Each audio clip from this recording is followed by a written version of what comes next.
Good morning. I am super excited to be here today.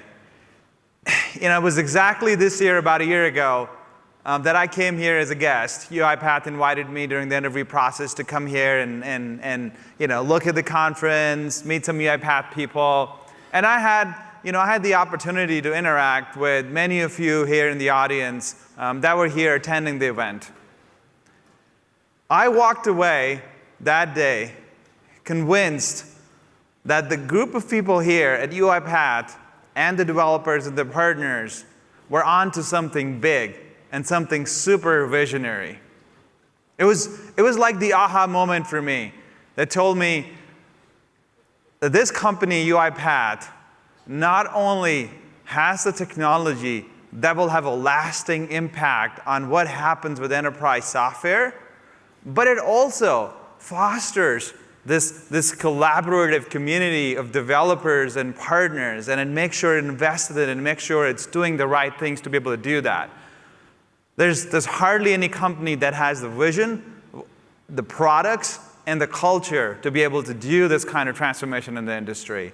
It's been a phenomenal 12 months with this company. It's been a great ride. It's been a lot of fun.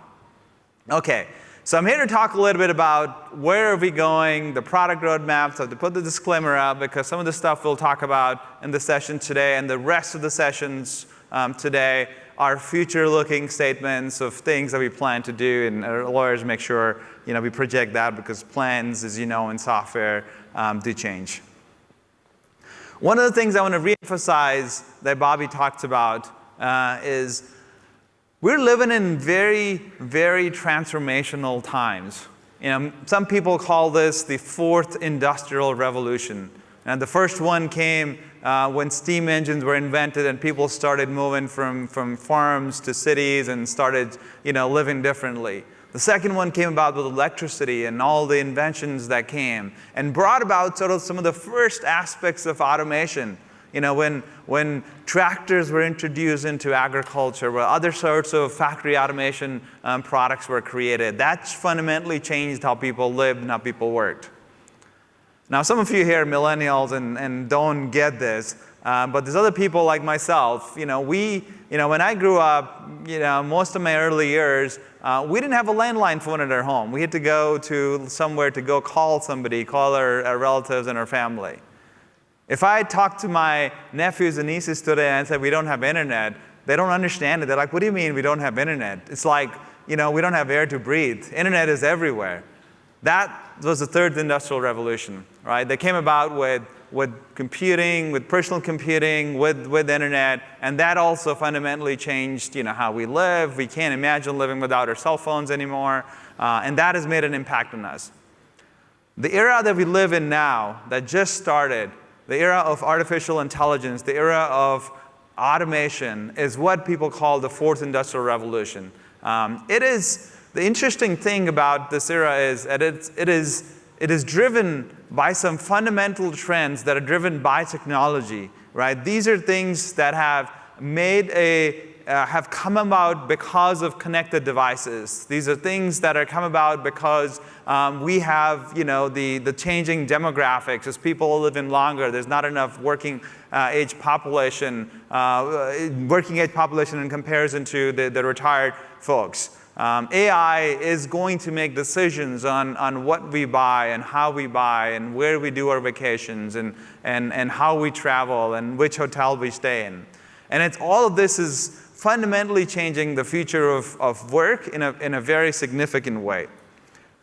Some people also call this the digital transformation. Right? This is a fundamental shift in business processes.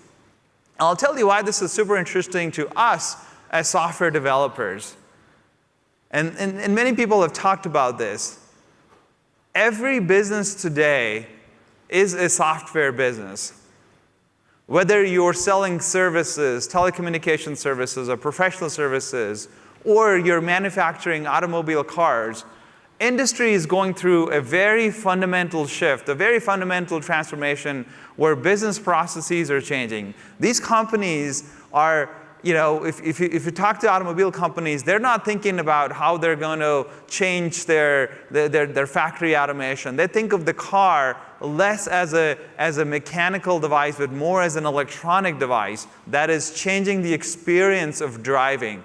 Right? That is the investments that these companies are doing. And to make those investments, these companies are investing in software engineers. They're hiring more software engineers than mechanical engineers today.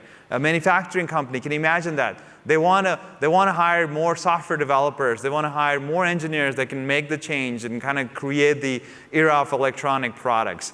It is a huge shift that's coming about in the way we have built businesses and the way software is going to fundamentally change business processes. The other thing that's unique about this age is the speed. Everything happens at the speed of light. If you are going to start an IT project that takes 2 years, that project is already dead on arrival. It is not going to get funded. The CIOs today, historically the CIOs were sort of the gatekeepers. They sat in their corner office and made sure they made the decisions on what technology is going to be used and how they're going to deploy it in a data center.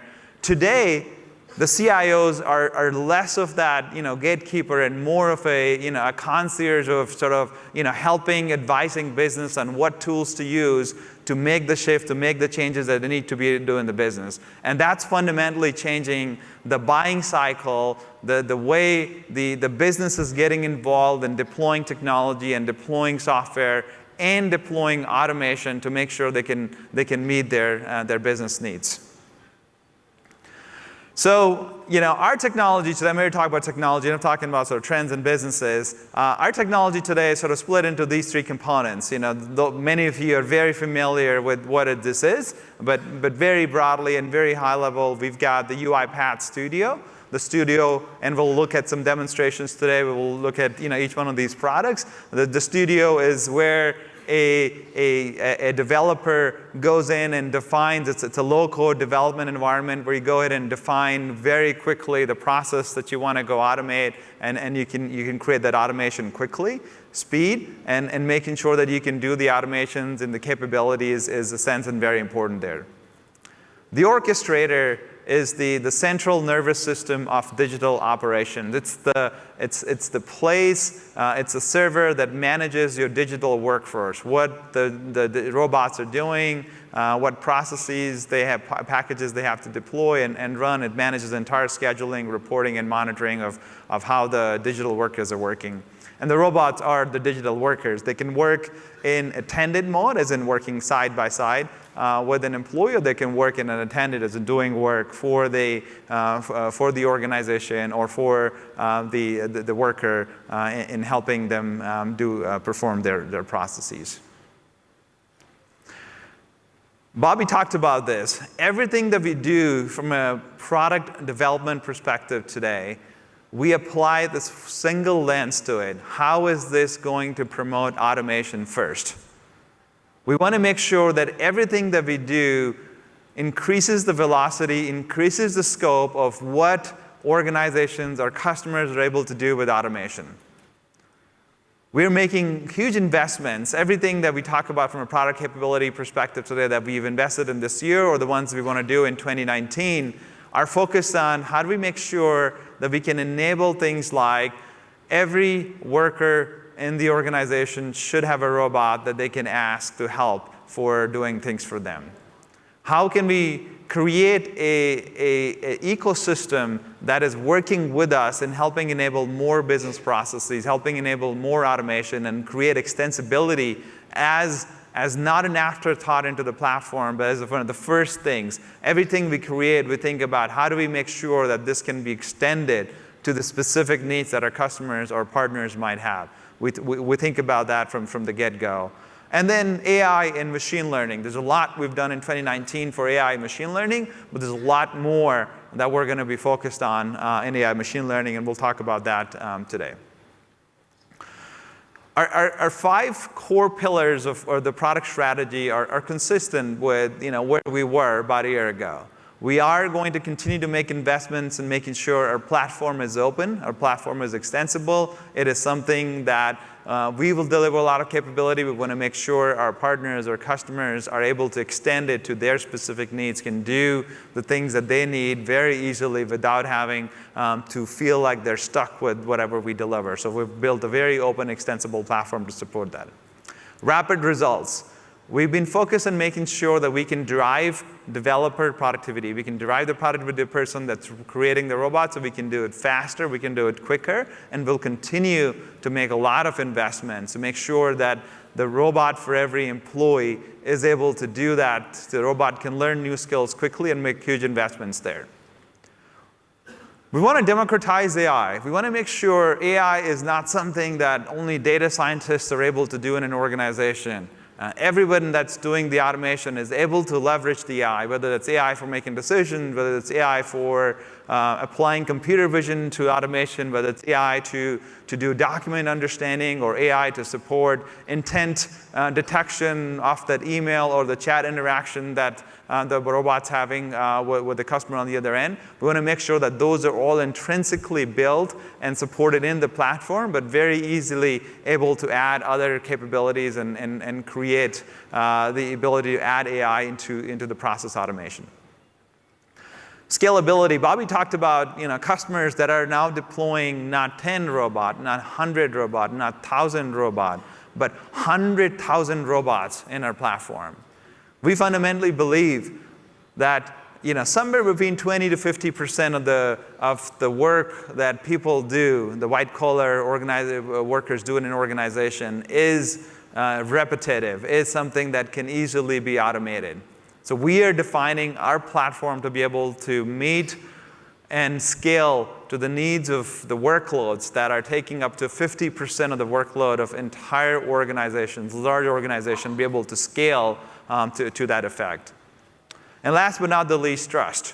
And we'll talk a little more about sort of what are some investments we've done from a security perspective, but also from a compliance and the ability to audit workloads and meet the requirements that the customers have around that. So we'll continue to make lots of investments from that as well.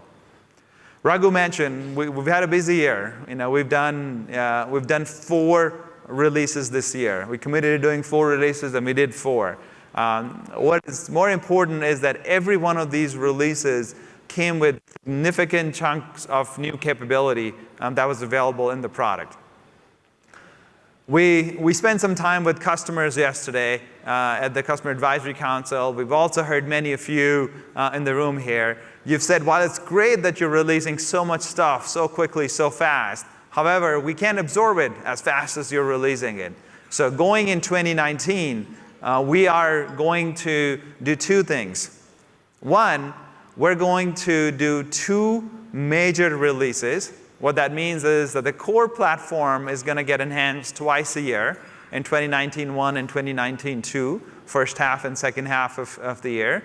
However, we've also, some of the investments that we've done through the year will also be in a place to be able to do incremental updates to things that can drive innovation in the company, and the company can consume at the pace at which they're ready to consume. And those are going to appear monthly. And the monthly, they will appear to the community platform. Monthly, they can be picked up and deployed in the platform, but it would not be a major upgrade. Some of the things we've done in the platform to be able to separate the capability to do seamless upgrades will allow us to make those innovations that can help drive more automation and release those monthly. And we'll talk a little bit more about that as well. But the next release for 2019 is going to come in April. 2018.4 that we just released less than a month ago in December is the latest release that I have. It's also focused on long-term support. One of the other key things we did in 2018 was we released UiPath Go. And I talk about UiPath Go is because it is a great opportunity for every single one of you developers in the room to be able to not just go look at the capabilities that are there, but be able to build your own brand on UiPath Go. You can take the work that you have done, you can take the automation that you have created and publish it to build your reputation, to get others to try that component that you built, and have others provide feedback so that you can now extend and build, show everyone the good work that you've created on the UiPath platform. It's also a place where you can go and take the next step and explore what some of the other people have done, so it can be a way for you to come and learn about that as well. So it's a great opportunity for you to go extend your skills and learn more about what we've done. Now, I'm not going to go through all of the 2018.3 capabilities and 2018.4 capabilities. What I thought was it would be good for those of you that haven't played hands-on with 2018.3, we're going to have tons of demos today in the rest of the breakout sessions, but maybe quickly highlight some of the few things that are new in this release and show you what these actually look like. Some of the things that we're very proud of, investments that we've done in the last release in 2018.3, is this whole concept of reusability, which is I've got a component that I built that many other people can use within my enterprise. How do I create a reusable component and get others to be able to quickly reuse that component? I'll show you a quick example of something that we've created based on that. We've also done work that makes it easier to upgrade across versions of UiPath without having to worry about any breakages that may have occurred to processes that you've deployed in production that are running in production. We've done a number of work around dependency tracking between activities and projects to make sure that the upgrades that happen are seamless. So let's do this. Instead of walking through this, let's quickly jump, and I'll show you maybe just a few things about 2018.3, and then we'll move on and talk about 2018.4 and what we're looking to do in the platform. So if we can go to my computer here. So what you see here is UiPath Studio. As I said earlier, this is the platform that we use to create business process innovation. So one of the things that you see here is a library. A library is where I go when I want to go create a reusable component. So what I did here was I actually created a very simple library component here that essentially said, I've got a lot of developers that are in my company trying to look at exchange rates, and they want to use that exchange rate that is standardized by the finance department in an Excel sheet, and we want to make sure that they use that one in a consistent way so they're used in those automations. So I wrote a simple sort of library component that says get rate, and that get rate component just goes to a spreadsheet, finds out the two currencies that I'm looking at, and converts them into and returns me the rate. It basically takes 3 input arguments and return 2 output arguments. What I'm going to do now is quickly go into another simple process that we've created, and we'll see how we can leverage this component that was created somewhere so we can use it in the context of my automation. So one of the things we're going to do is when we look into the activities, you'll see on the left-hand side the panel of activities that UiPath ships. But I want to add the library component that I created so that I can use that. So I go to my manage packages. I go into my library feed, and I can publish it to the orchestrator. I can publish it to a feed. And I'll click on install. And I'll talk about versions in just a second here that you see. When you click on install and save, what it'll do is on the left panel of activities, it's going to take the component that I created, and it's going to add that component. So I've got here the business section, in which now I've got a component called the get rate, which is the component that I just created. I'll go ahead and simply drag and drop this component right here. When I drag and drop it, it shows me on the panel here, in the properties panel, the arguments that I had created, and the input arguments and the output arguments. So I'll just quickly come in here and type with the arguments that I want to use. I'll type found and rate, and let's just put a message box as well, so we can say what this component, usable library component, is actually returning. So we'll say rate is rate plus messages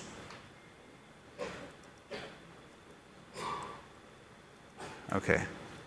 So we've got a very simple component. We'll run it. I haven't changed the default value, so it's probably going to not find the rate that I'm looking for at this run. I wanted to quickly run it and kind of show what it would return.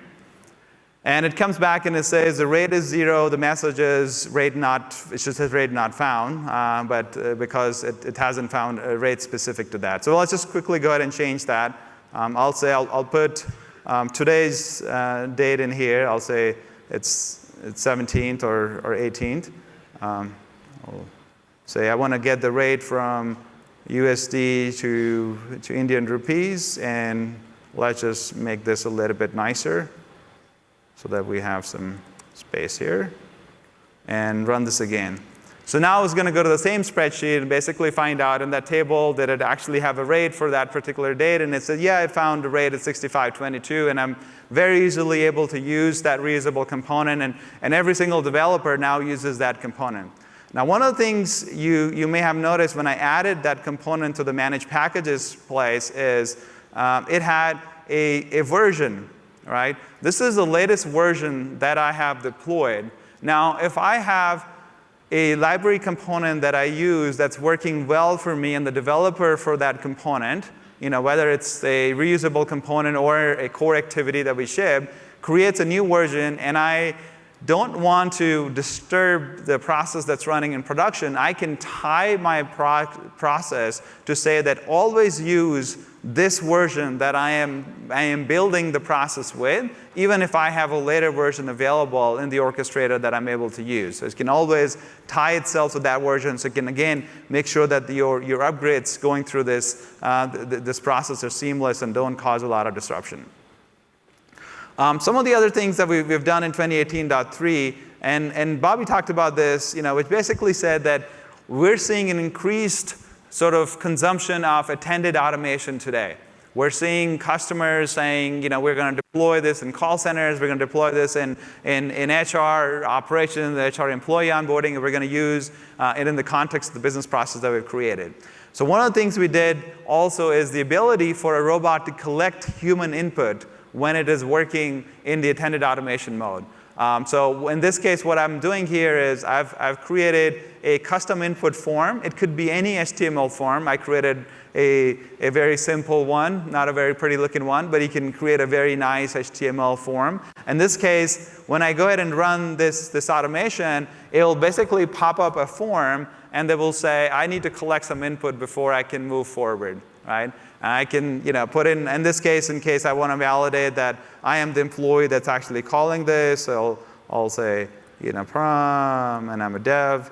I go ahead and click submit, and it runs this process and says, okay, you rock, I'm going to call the robot, they'll take care of the rest of the stuff for you. But again, a very simple way in which you can use the input coming from the user to be able to use in the context of the automation that we're able to do.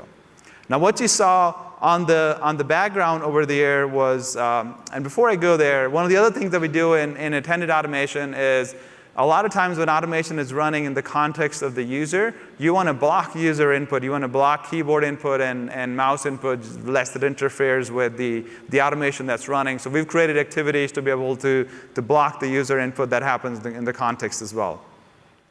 Some of the other things we've done is what you saw there in the screen here in the browser is the Orchestrator. The Orchestrator now has lots of new capabilities as well, but one of the key things that we've done across Orchestrator and Studio and Robot is the ability to support multiple languages. So if I wanted to change it from English to Japanese, I can very quickly change it in Japanese, and my Japanese language people can use the Orchestrator, and similar capabilities exist on the Studio and Robot as well. So we made that change. The other thing that we heard a lot was the concept of a floating desk, which is I've got shift workers that come and work in different hours of the day using the same computer, and how can we support the concept of attended automation with shift workers, not just from a licensing perspective, but also the ability to create floating robots and floating machines. So when you create a robot now, we have the concept of being able to create a floating robot across a machine pool, so that user can come sit on any desk within the environment and be able to use and deploy their robot in there. You don't have the static sort of assignment between robots and machines. So tons of new stuff. It'll probably take me a lot more to keep going and showing you these features. But I'm going to come back and talk a little bit about 18.4 and then give you a preview of where some of the enhancements in 2019 are going as well. So we can go back to the slides real quick.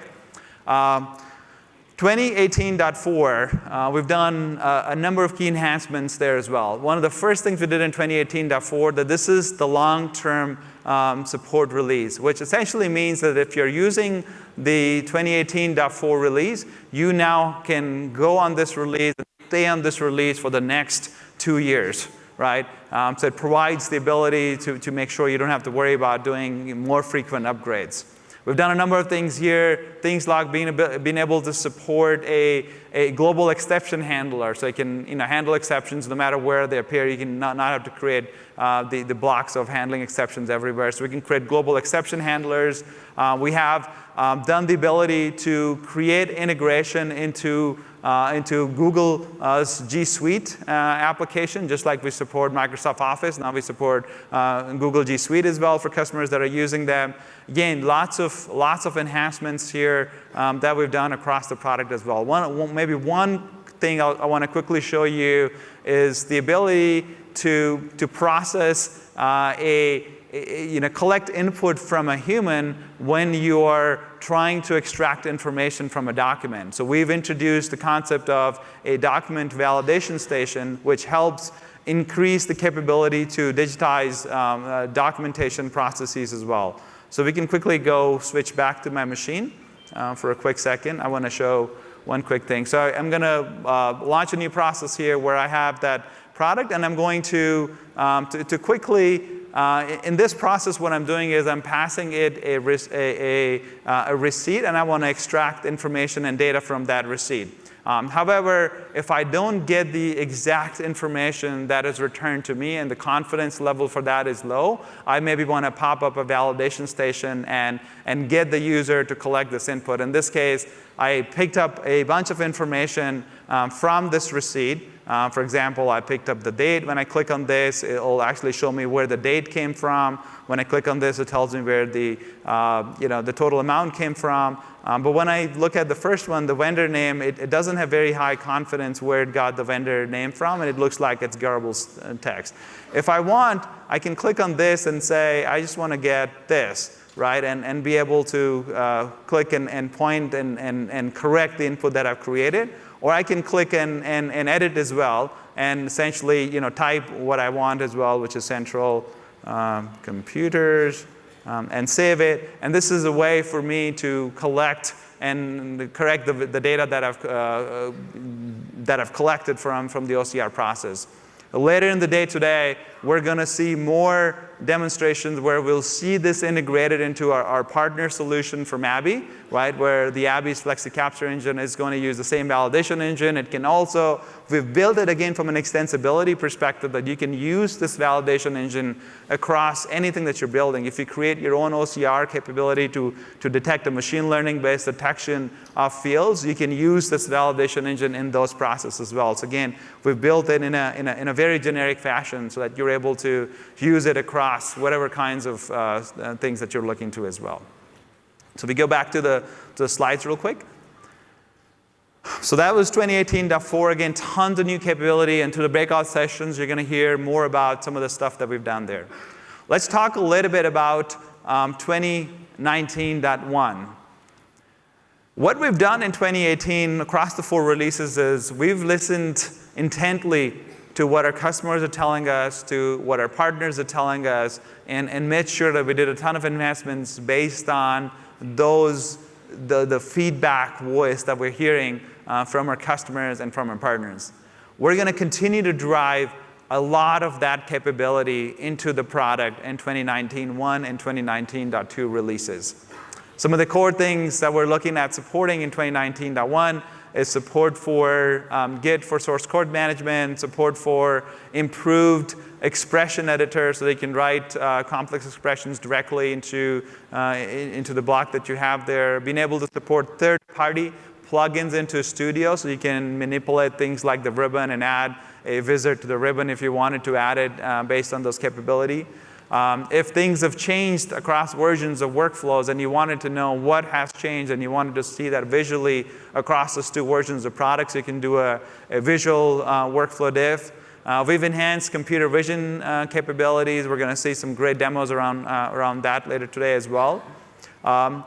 We have a mobile app for the Orchestrator that's already in the Apple's App Store and the Google's Android Store. You guys can download to search in UiPath on the App Store, and you're able to download and connect it to the Orchestrator. It's in preview. Very shortly, we're going to make it generally available as well in a matter of days. We've got some really, really good feedback on people that have used it, good ratings, so it's already out there.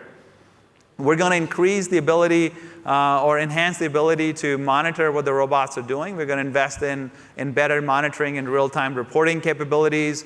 We're going to make it the scheduling capabilities to be able to look at multiple calendars and be able to schedule based on multiple holiday calendars. We're going to increase the capabilities to do more smarter scheduling-based capabilities.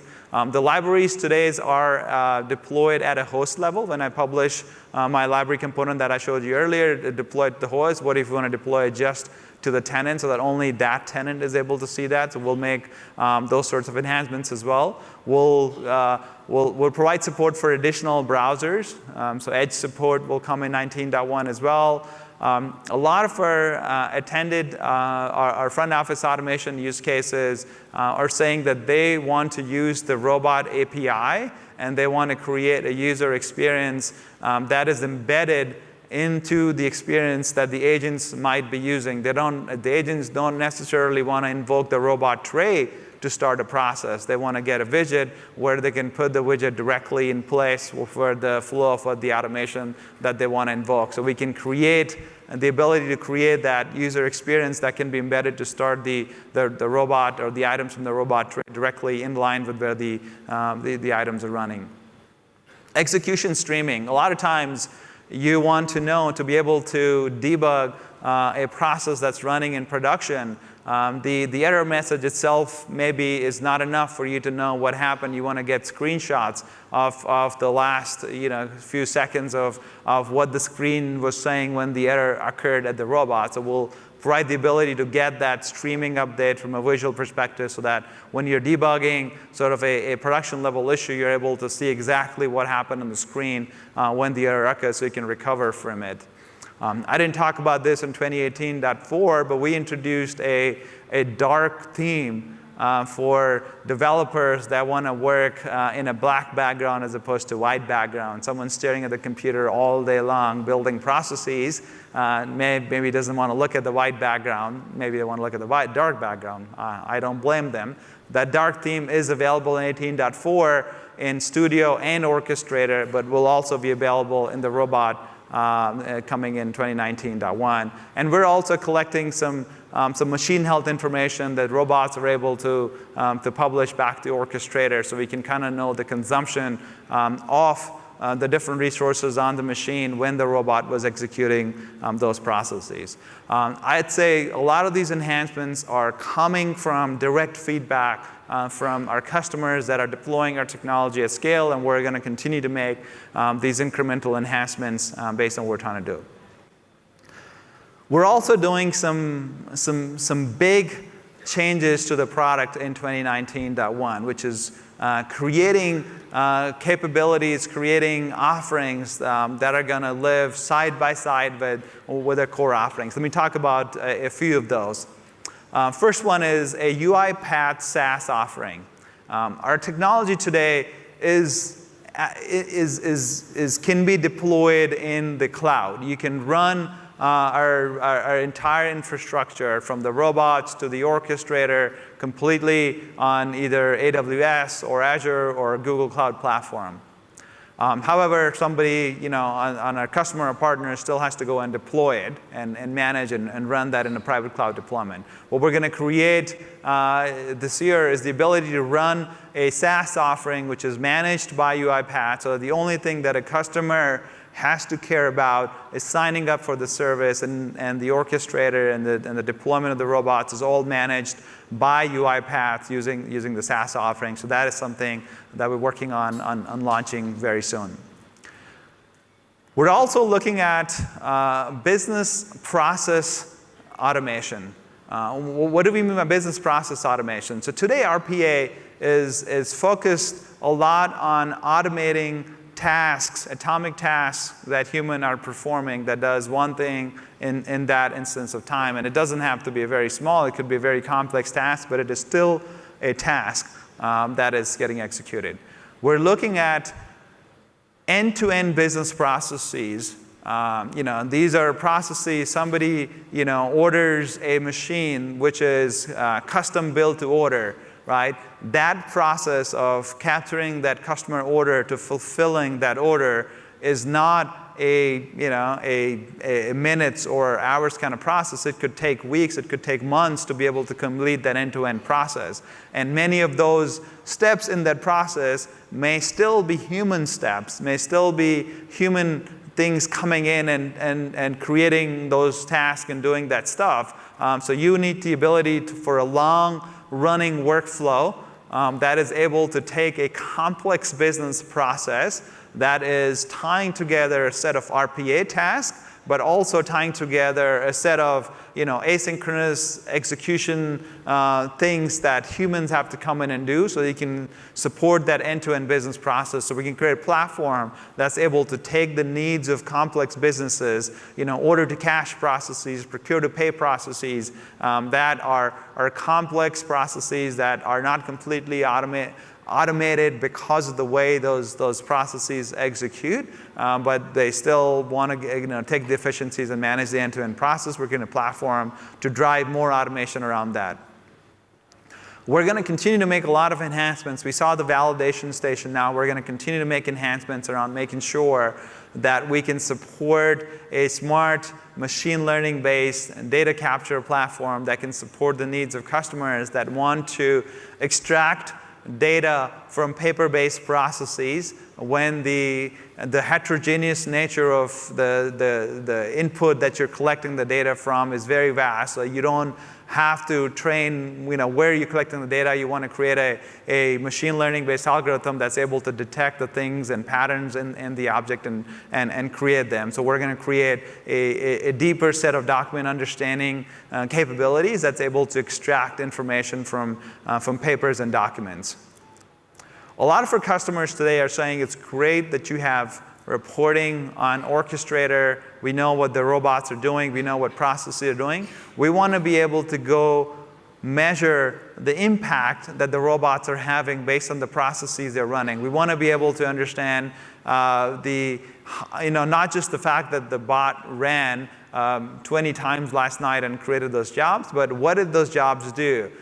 Did you process invoices? How many invoices were processed? Were those invoices for this line of business or that line of business? The ability to support a deeper analytics reporting engine that's able to not just report on last night's robots, but robots across an entire horizon, maybe from last year to this year, and be able to ingest data sources that are from the line of business so you can do reporting on metrics that are business relevant so the business can get those kinds of dimensions that they want to look at. So we're going to create a platform that can support business analytics, measuring the performance of what robots are doing, marrying together information that's stored in the logs in the Orchestrator with other relevant information from a business perspective. We're going to continue to make more investment in making sure that our tools, we believe our tools today are the most business-friendly tools from a low-code, no-code platform perspective. However, our vision of making sure that we can create a robot for every employee so that every employee in the organization is able to use and deploy robots, we're going to continue to push the envelope there to make sure that we can create a more simplified, a more easier, business-friendly, business user-friendly environment to be able to create those automations and create that stuff based on that. And then last but not the least, we're seeing a huge trend in attended automation and front office automation, more and more customers deploying this. we're going to make investments in supporting the core use cases around front office automation, around how we can support the different deployment of technologies like the contact center environment, so being able to support that in a mode where you can create a robot tray and deploy it seamlessly within the context of the business process that you're trying to do as well. So tons and tons of great investment that's going to come in 2019. Incremental investments based on existing feedback from customers, but also net new capabilities that's going to take us into product areas, into product dimensions that can help us solve more problems, more capabilities for our customers and our partners. So closing thought before I invite our panel to come up and talk about how we are applying RPA in the context of business processes. First of all, an action for everybody, UiPath Go is available. We've got hundreds of components there today that have mostly been created by our ecosystem. Thank you to those of you that have actually done and deployed a component there. But for those of you that haven't done it, please go spend some time on it today. Take your time to see if you want to publish something in there. We'd love to be able to make sure that we can get you published and help you build your brand on UiPath Go. 2018.4 is the long-term release. It is a release that's going to stay in market for a long time for customers that want to stay on a stable platform without doing a lot of upgrades. It is something that you can go to our community edition, download, play with, use it, and try tons of new features and capabilities that have come over the year 2018. And automation first. We are going to make tons and tons of new investment. Expect 2019 to have even more innovation that we've done in 2018, and actually way more. 2018 was exponential growth for us compared to 2017 in terms of innovation. 2019 is going to be the same exponential growth. We're going to have lots and lots of more capabilities, and it's going to come faster than ever before. So with that, thank you very much.